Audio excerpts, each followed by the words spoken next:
who's called in. We're very excited to have an opportunity to gain some insights from Dr. Temple Grandin to really address some of the issues that the folks who are on the line have shared with us, who are working in clinics, to try to increase our knowledge and our awareness of how best to work with young people who have difficulties related to either like Asperger's syndrome or some of the features that are associated with autism. And we're very pleased to have Temple Grandin on the line. We're going to be going from 9 a.m. till 9:40 today. And we've gathered a number of your questions, and there are a number of issues that Dr. Grandin will address. And we're very, very pleased to have Dr. Grandin with us. We'll just start out by Dr. Grandin maybe will be able to share a little bit about her own personal background, and then we'll get started. Dr. Grandin? Well, it's great to be here. And when I was a young child, back in 1949, I was about 2 years old. I had no speech. I had all the classic symptoms of autism. I was lucky to get into good early educational intervention. Finally, by 4, I got talking. I can't emphasize enough to these kids, no matter what stage of their life, you've got to stretch them some. Because if you don't stretch them, they don't develop. When I was 15, the opportunity came to go out to my aunt's ranch. And I was afraid to go. My mother wasn't going to let me not go. She said, you can go for a week or you can go for all summer. I ended up going. I had a great science teacher who mentored me, who got me turned around. I also want to emphasize using the kids' special interest, broadness. I just saw a little girl the other day. She was a teenager that was drawing really good anime art. Well, that art still needs to be developed, but she needs to be drawing other things other than anime because she's going to have to learn how to do work that other people want. But take that interest and broaden it. You've got a kid who's really good at math. Maybe he needs to be studying with a high school math book instead of, elementary school math book or even a college math book. Build on the strength because we've got to turn those strengths into careers. Half of Silicon Valley has got a little bit of autism. Einstein and Steve Jobs were definitely on the spectrum. And you might wonder, where are all the old people with Asperger's today? I'll tell you right now, they're all employed. I work in a technical industry, and I work with those people all the time. They design meatpacking plants. That's the field that I work in. They, they fix equipment. They do statistics. They do mathematics. They work in the library. They do all kinds of things. Now, I have found that there tends to be 3 kinds of specialist minds, and you can have mixtures of the minds. You can have visual thinkers like me. They're really, really good at things like art. And the work that I did in designing things for cattle is basically industrial design. And this kind of mind is a mathematician mind. These are the kids that may have trouble with reading, but they're brilliant in math. And they're the guys that can become the computer programmers and the engineers. A third type of mind is the word thinker. This is the kid that thinks verbally, loves history, things of this sort. I can't emphasize enough the importance of learning life skills, basic life skills. I was brought up in the 50s. All kids were taught manners. Turn-taking was taught with word games. And everything was just done in the real world. If we were at a restaurant and I forgot to say please to the waitress, mother would cue me, you forgot to say please. If we were having dinner at home and I reached across the table for the mashed potatoes, mother would say, ask your sister to pass. She would give the instructions. Old-fashioned 50s upbringing. You've got to get them out in the real world, get them out doing stuff. Because the thing that drives me crazy is all the old Aspies are employed, and I'm seeing too many of these young people with Asperger's playing video games on Social Security because nobody got them working. Another thing we've got to be doing with these kids is teaching work skills. Kids in middle school need to have jobs. I have a book titled Different, Not Less, and it's old Asperger's, people with ADHD and Asperger's that have been employed all their life. And they got diagnosed in later life because they had personal problems with their relationships. But they were all employed. And they had paper routes when they were kids. Now I realize there's no paper routes, but there's other things we could do. How about shoveling sidewalk business, mowing lawns, fixing computers? How about walking dogs for people? They've got to learn that discipline of having a job, and it needs to start in middle school. Now, we do need to be careful about sensory issues. There's some students who cannot tolerate fluorescent lights. They just get all totally spaced out with fluorescent light. There's others that have problems with bowel knowing. So we call it, there are sensory accommodations sometimes need to be made.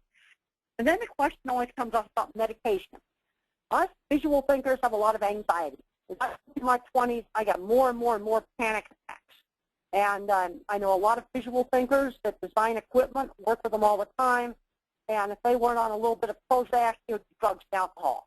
But when you use the medication for anxiety, like a drug like Prozac or Zoloft, you want to use very, very low doses. You give too high a dose, because you see it treating anxiety, not depression. You give too high a dose to get agitation and insomnia. And I talk about this in my book, Thinking in Pictures, in the Believer in Biochemistry section. There's also another really good book by Jennifer Myers just on learning life skills, Future Horizons book. But we've got to teach them the basic skills, and they've got to learn how to work. They've got to learn that they've got to do something that other people want. I'm seeing too many of these kids getting addicted to video games, and there's some that are the mathematician type that could actually work for a video game company. But then there's others like me who could have gotten addicted to video games, and I can't do programming. I've tried to learn it, but I can't do it. We also need to be taking advantage of all the wonderful free classes that are online now, like free classes at Stanford, free classes at MIT, MOOC, massive online open courseware, Coursera, Khan Academy, Udacity. There's all kinds of fabulous free stuff online. But we've got to be thinking about getting these people trained so that they can work. Because I'm seeing young junior come up to me at the book table, and all he wants to do is talk to me about his autism. I'd rather have him talk to me about his science project, or they like medieval knights, or I like history. We've got to get into the mindset of we've got to teach them how to live in the world, and they've got to be taught. Okay, just like we teach them on how to work in Japan. In Japan, has a different culture. We just got to teach them out in the real world. Okay, I'm open for questions. Anybody got any questions? Yes, hold on, Dr. Grandin. We're going to just add some folks if they would like to perhaps type in a question. So this we're going to just go a little further. Some of the questions that folks are asking about is at times they want to know how best to handle some aggressiveness that they sometimes observe, and it's often some of the reasons why young people who have some of these difficulties get referred for a clinic service for mental health treatment. And perhaps there may be a way for us to better understand, what may be contributing to some of the frustration or anger that young people may be feeling when they're struggling with some of these difficulties. Well, I had problems with aggression. I got kicked out of 9th grade for throwing a book at a girl with teased. Being bullied in high school was a very, very big problem for me. And the only place where I could get away from the bullying was a special interest, like electronics lab, model rocket club, and riding horses. And other students, this is when I was a teenager, they were interested in riding horses. They were not doing the bullying.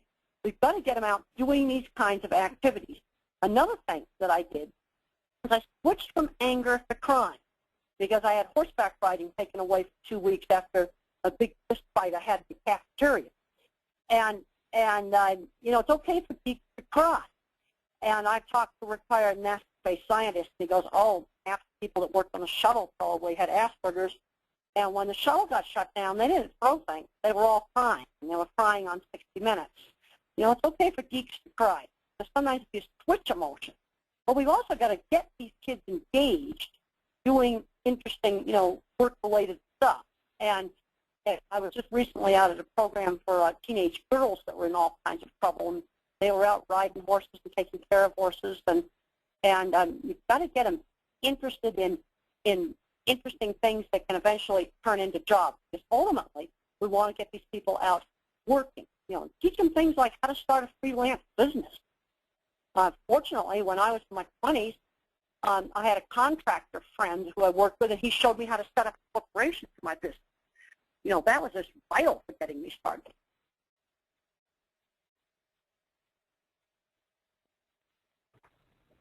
Terrific. Okay, we have some more. We have additional questions. All right.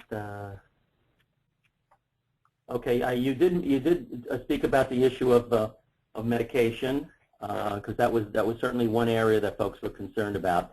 In terms of working with parents, because what message really would be important to communicate to family members, how they can best support their loved one, their child, in really developing. What's the message? One of the things is Mother always had a very good sense of how much to push me. She always got me into doing new things. And she always knew that she had to stretch me just slightly past my comfort zone. I remember when I had to buy gas myself, and this is before you had credit card pumps. You had to talk to the attendant. I had to go to lumberyard myself to buy the lumber, and I knew how to remodel the kitchen, but she made me go to the lumberyard myself to get the lumber. And yeah, because I was intimidated on talking to the people at the store. But you've got to learn how to do those things.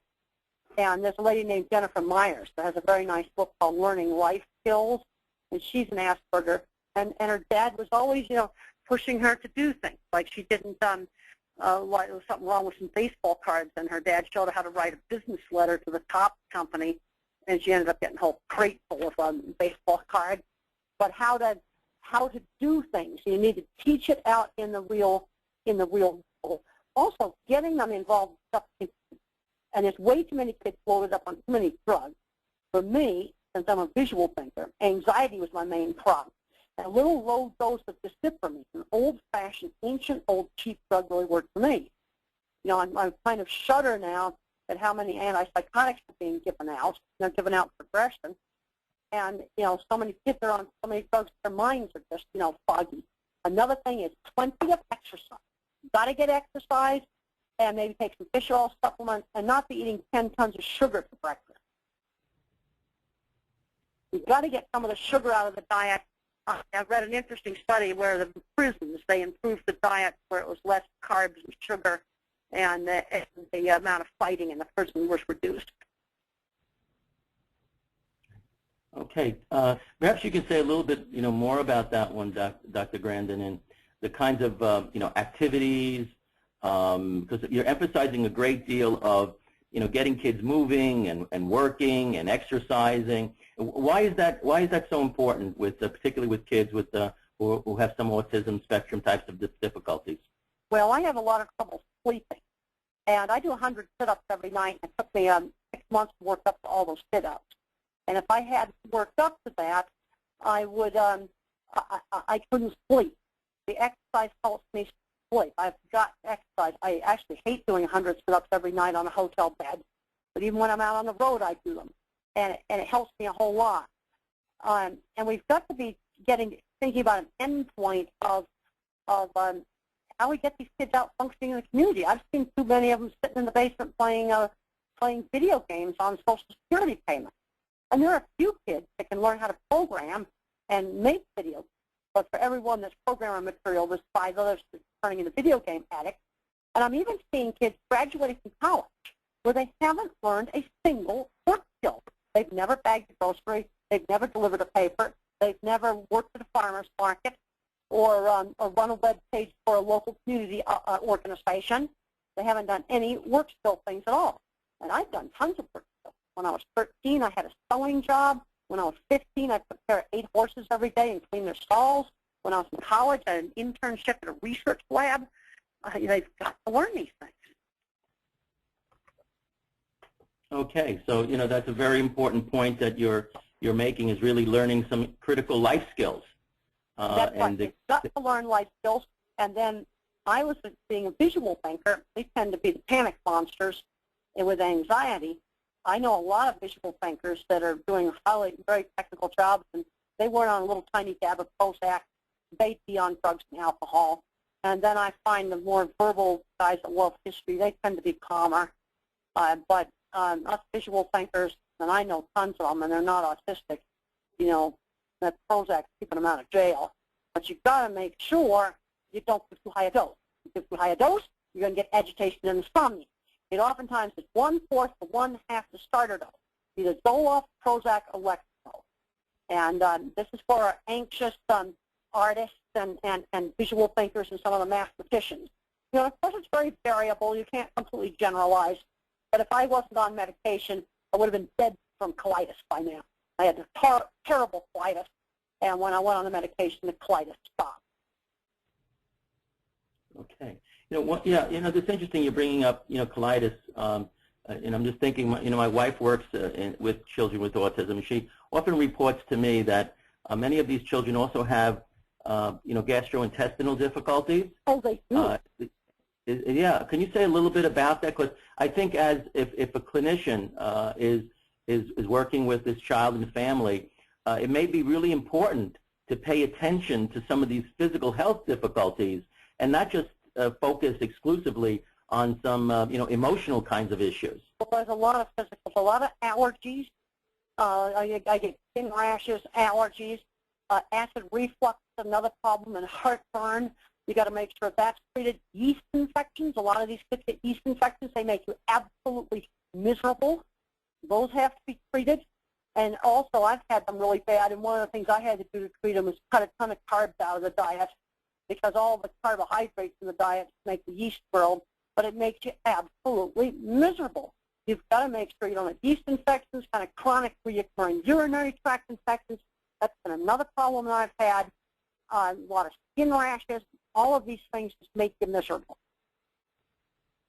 Well, so I think the important lesson here is for clinicians to really work in an integrated way, to take a look at medical conditions, to have collaboration and coordination with pediatric care, to ensure that these young people have those health conditions addressed. If you have, I could just imagine if you have anxiety and you also have a lot of these physical discomforts, that it just, as you mentioned, Dr. Grandin, it can just make you miserable. And, it made me miserable. And yeast infections are miserable. I've had them. A headache. Yep. And when I went on dicipramine, which is an old, ancient, cheap antidepressant, it was, I have a chapter in my book, Thinking in Pictures, called A Believer in Biochemistry. The anxiety stopped, and the colitis also stopped, and the headache stopped. Wow. Wow. So that's like a really very important issue. We have a question that's coming up. What do you recommend to help these kids self-soothe and calm down when agitated? I guess this clinician wants to know, what kinds of strategies may be helpful if a child is feeling like irritable, agitated, angry, or aggressive. They need to just get in a quiet place where they can calm down, because sensory overload can be a really big problem, especially in noisy places like restaurants, shopping malls. And sometimes the child just has to get away, get in a quiet place, and calm down and get over the sensory overload, because the sensory systems aren't working right. And they just need to learn to get away someplace, some quiet place, like go outside or whatever, and calm down. Yeah. Okay, that does actually relate to another question related to the environment.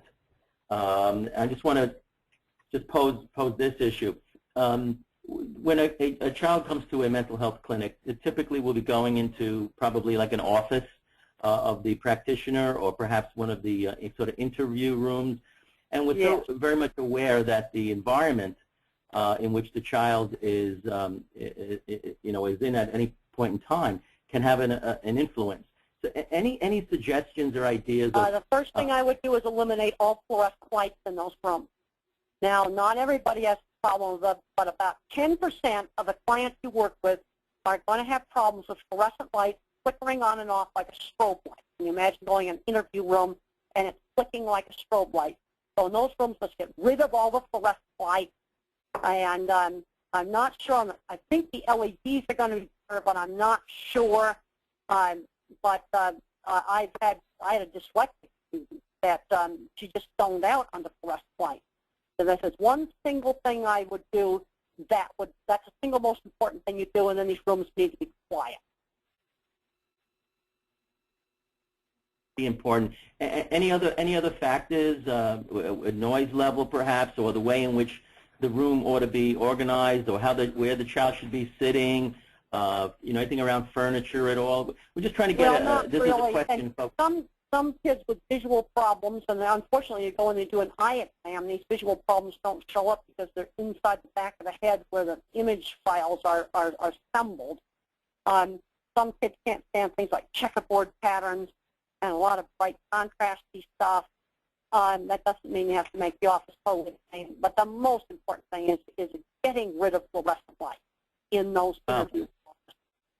Well, that's terrific. It's a very important issue for us to address. Another question has to do with some reaction of some of the folks on the line is very, very positive around getting some very, very helpful tips. They were also wondering whether or not for some children who are living in poverty and they may not have some of the kinds of resources that other folks may have, would these ideas that you're suggesting pretty much be applicable across the board, or might there be some special? Absolutely, because I work in the meat industry, and I went in this one large meat packing plant, and the whole maintenance shop was full of old Asperger people, undiagnosed, 50 and 60 years old. They started out dirt poor, and they worked on a line in the plant, and then they ended up in the maintenance shop, and then one of them's head of maintenance. They got a whole maintenance shop full of people with Asperger's. They were dirt poor, and they, about those big plants because you've got mobility in them. It's learning how to work really, really important. And in my book, Different Not Less, it profiles 14 old people that got diagnosed later in life because of relationship issues, and they all had jobs. And about half of those people come from very modest backgrounds. And one of the things that really helped them was they would out of work. They all had horrible times with bullying. And I think this would be a good book for some of these kids to read. Also recommend my Thinking in Pictures book. My books, I'd recommend Thinking in Pictures and Different Not Less. And these are 14 old Aspies that all work. In fact, if they collected any Social Security, they were disqualified from being in that book. We had entries to send in. I had 26 entries, and we used the 14 best ones. Two of them had been collecting Social Security, so they were disqualified. In other words, these are people, they all start out with childhood jobs. We've got support skills, and we need to start teaching it in middle school. And another thing I'm very concerned about is so many schools have taken out the hands-on classes: sewing, cooking, wood shop, art, metalworking shop, auto mechanic. These are all fantastic things that kids can turn into jobs. And a lot of these boys that are getting into trouble, I think they ought to be put in an auto mechanic class. And we have a shortage in this country of auto mechanics and diesel mechanics. You mentioned in the title of one of your books, Different Not Less. What is it that a practitioner who's working with these children, what they know? In what way are they different that's really important to understand? Well, they don't get social signals. I was 50 years old before I understood all the little secret eye signals that people have. I knew the difference between laughing and anger. I knew that. But the little subtle social things, I just don't pick up, subtle social cues. And I have to learn all social behavior like being in a play. It's like being in a play. This is how the Martians act. And then you have to just be taught in teachable moments out in the real world, this is how people behave, because the social instincts are just not there.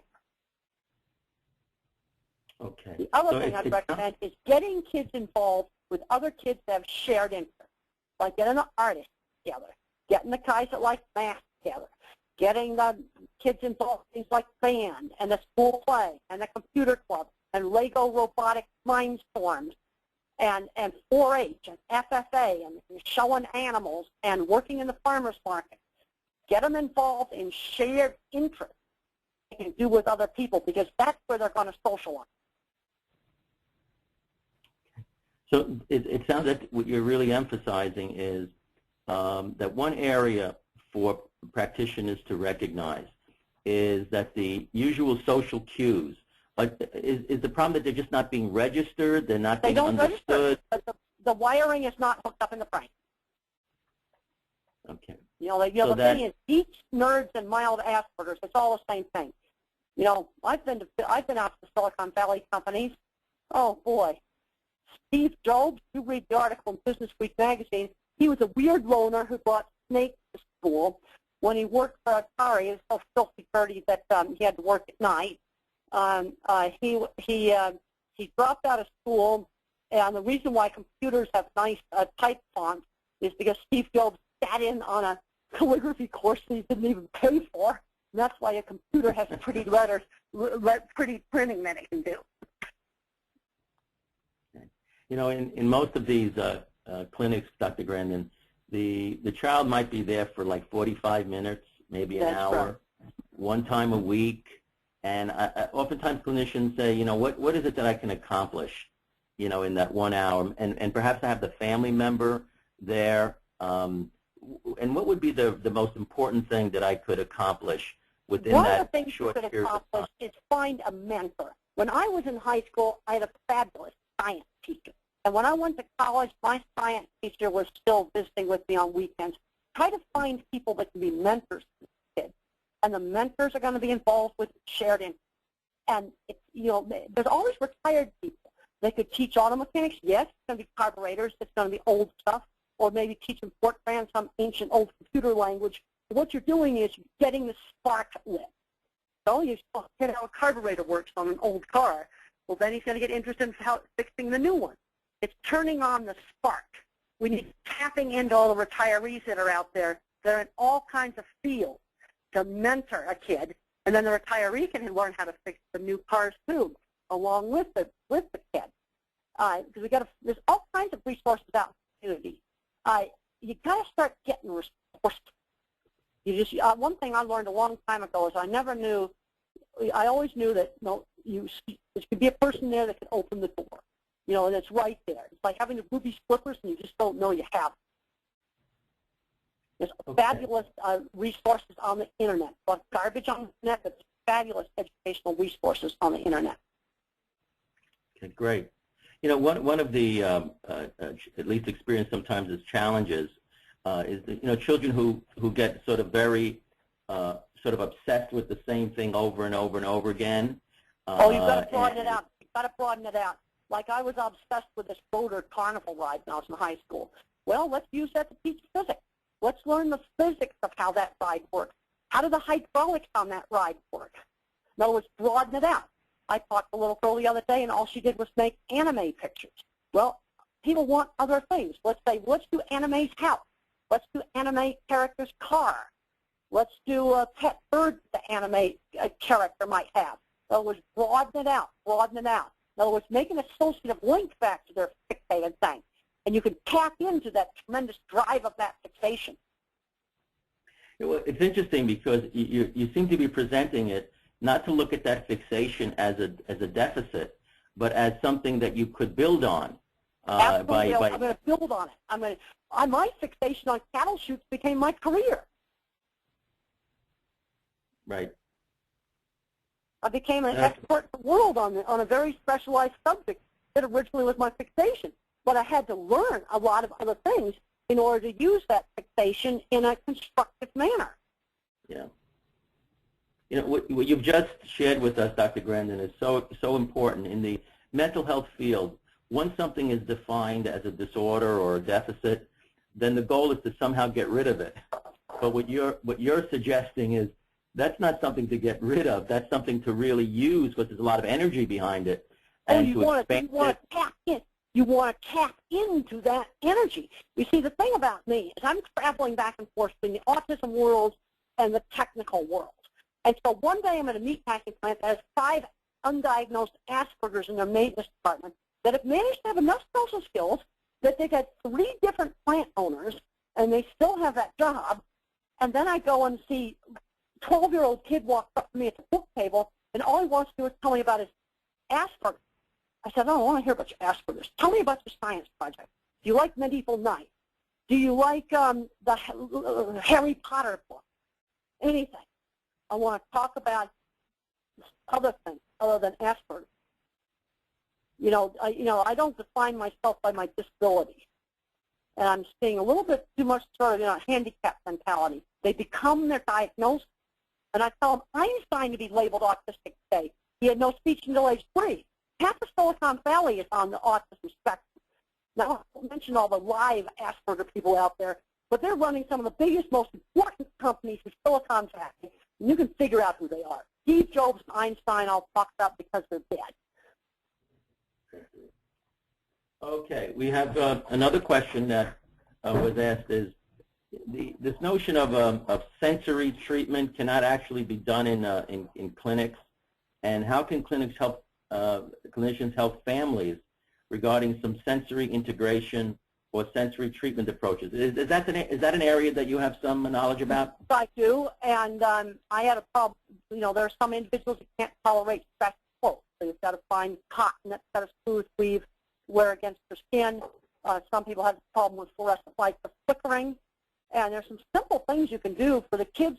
Ask the child if he ever sees print squiggle on the page when he goes to read, and if he does, suggest printing the homework on different pastel-colored papers like light blue, light green, gray, tan, and maybe experiment with a pale-colored glass, like pale pink, pale lavender glasses. Or they might, I know in a low-income situation you can't get the Irwin lenses, but sometimes a pair of pink sunglasses from the designer sunglass store can help a kid read. Now, it's not going to work on everybody, but he asks kids these screening questions. Do fluorescent lights bother you? Do you ever see the print squiggle on the page? Do you hate escalators? And if you drive, do you hate driving at night? Those are my screening questions. I'm finding one college student out of 50 in my livestock handling class, where they have to draw, has this problem. And these students absolutely cannot draw. And I sent them out sunglass shopping. And I had one girl come back and she bought some pink sunglasses. Said, Dr. Grandin, I got an A on my economics quiz because now for the first time I can see the PowerPoint graphs and they're not jiggling. You can also do things like wear noise-canceling headsets or earplugs if sound bothers you, but they must be off for half the day. If you wear them all the time, your ears are going to get more sensitive. You've got to have them off, during the quiet parts of the day. Exercise helps, but this thing with the fluorescent light, I think you're going to find about 10% of your clients are going to have some problems with it. But see, again, it goes across the diagnosis. Let's say I took 10 people with Asperger's or with mild autism or ADHD, only one's going to have this problem. The others. Okay. We also have another question. Actually, I'm not really aware of this, but perhaps you are, Dr. Grandin.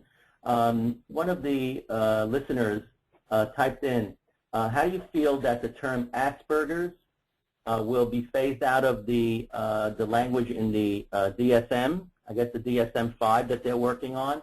Do you have any ideas about that or information about that? Well, I've been following that very closely, and I think it's ridiculous that they're calling this social communication disorder, which is they're going to change Asperger's to social communication disorder and to say that's not autism. Because one of the core problems in autism spectrum is the social communication problem. So to say that social communication disorder is off the autism spectrum is ridiculous. I can tell you why they're doing it. It's called funding. And that's why they're doing it. And it's strictly a funding issue. And the other thing is, I have a lot of problems with DSM stuff. I'm trained as a hardcore biologist, as an animal scientist, and there's new brain scanning technologies that were developed at the University of Pittsburgh that eventually will make all this stuff obsolete. And I kind of have a problem with doctors sitting around in a conference room discussing changing diagnostic criteria, because nobody does that for tuberculosis. You got tuberculosis, you got tuberculosis, and you're not going to change that. Thanks so much for those comments. We have another question in terms of, and maybe it's sort of related to the issue you mentioned around funding, et cetera, but working really with the public so that individuals with Asperger's are likely to be more accepted, that there's more understanding. Well, they need to show, first of all, people need to show what they can. I love the Paralympics. It showed what a double amputee can do. We need to be getting into a lot more of that mentality. Let's show what we can do. One of the things I found on getting jobs, I had to sell my portfolio. I couldn't sell myself because I was too much of a weird kid. But when I showed people my portfolio of my drawing, then I got respect. And so with other people with Asperger's that I've kind of counseled, build up your portfolio because you've got to show your work. I sell my work. And when I showed people my drawings, they go, "Ooh, you did that?" Then I got some respect. We've got to start showing what we can do. And the Paralympics really had that, can-do attitude. And there's a lot of people that have, they get kind of a handicap mentality. I learned an interesting thing the other day. I found out that John Roberts, the Chief Justice, epileptic. And as an adult, he actually had his license taken away for a while. And I don't think he goes around and says, hi, my name's John. I want to tell you about my epilepsy. You know, this is where I get kind of disturbed, where people coming up to me and all they want to do is talk to me about their autism. I want to talk to them about their artwork and how they can improve it. Tell me what you're doing in mathematics. Tell me what you're doing with computer programming. Tell me what you can do with working in the library. That's a great job for a lot of kids to volunteer. Working in the library, that's a great job for young kids to start doing that, because you've got to teach these work skills. Okay, Dr. Grandin, I'm just aware there are actually more questions, you know, coming in. One actually related to children who may have experienced serious trauma in their lives. Do you have any thoughts on that? Well, these kids are going to have like post-traumatic stress syndrome. What happens when kids experience trauma, and there's been a lot of research on this, you upregulate the nervous system, where the nervous system is in a constant state of stress and looking for pain.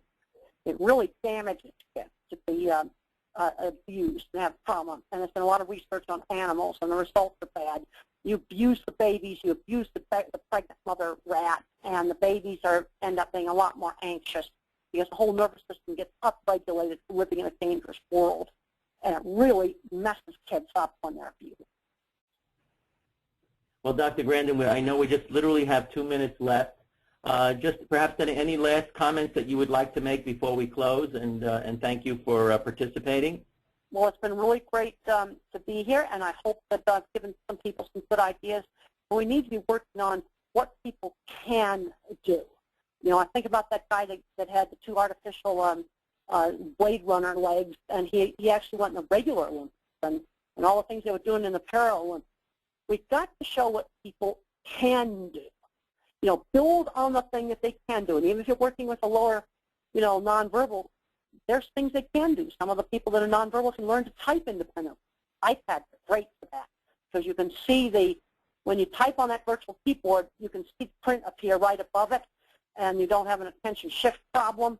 We've got to figure out what people can do. That's the kind of attitude we have to get, and we need to be working a lot more on what's going to happen to them after they graduate from high school, all these ones on the higher end of the spectrum. We've got to train these kids how to work in jobs that they're going to end up really, really loving, because for me, my work's my life. Great. Thank you, Dr. Grandin. Thank you so much for sharing your insights with us and giving us your time, and we very much appreciate all that you've done. Thanks again, and take care now. I will. Thank you for having me. Okay. Thank you. Bye-bye.